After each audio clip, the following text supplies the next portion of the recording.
دوستان و عزیزان، امید که جور و صحتمند باشید. آیا دین مانع پیشرفت است؟ سوالی که خصوصا در دهه اخیر از طرف فرزندان مسلمان بر علیه دین اسلام استفاده شده است. آن عده جوانان و فرزندانی که تحت فکره مستشرق، دین ستیز و سکولاریسم قرار گرفتند، آنها امروز بر علیه دین اسلام این سوالات را مطرح میکنند که دین اسلام مانع پیشرفت میشود. امشب میخواهم با شما باشم آیا دین مانع پیشرفت است و یا ما دین را به معنای واقعی آن نشناختیم.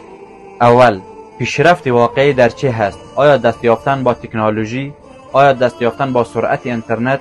آیا دست یافتن با فضا است؟ و یا اینکه پیشرفت واقعی در آرامش ذهنی، در امنیت، در اهداف زندگی هست؟ آمار خودکشی در کشورهای غربی، در کشورهای امریکایی سالانه بالای هزارها می آید. اگر پیشرفت است، چرا آنها در زندگی خود معنا و مفهومی ندارند و در حالی که آنها با همه چیز دست یافتند ولی چرا خود را خودکشی میکنند؟ پس پیشرفت واقعی در آرامش ذهنی، در معنا و مفهوم و هدف در زندگی هست، نه اینکه دست یافتن با خواهشات دنیوی. دوم، دین و عقل با هم جهت هستند، نه اینکه دشمنی هم. دین اسلام تنها دینی است که ما را با فکر کردن و اندیشیدن امر کرده است. افلا تعقلون؟ آیا شما نمی اندیشید؟ تنها دینی است که فکر کردن و اندیشیدن را هم عبادت حساب کرده است. پیامبر صلی الله علیه و سلم میگه 1 ساعت فکر کردن بهتر از 1 شبانه روز عبادت است. تنها دینی است که برای فکر کردن هم ثواب و اجر میدهد. پس هیچگاه دین مانع پیشرفت نشده است و نمیشود. این ما هستیم که دین را به معنای واقعی نشناختیم و امروز همه مشکلات خود را به دوش دین میاندازیم. نگاهی بیاندازیم به تمدن اسلامی در قرون وسطی. ابن سینا بنیانگذاری علم پزشک بود.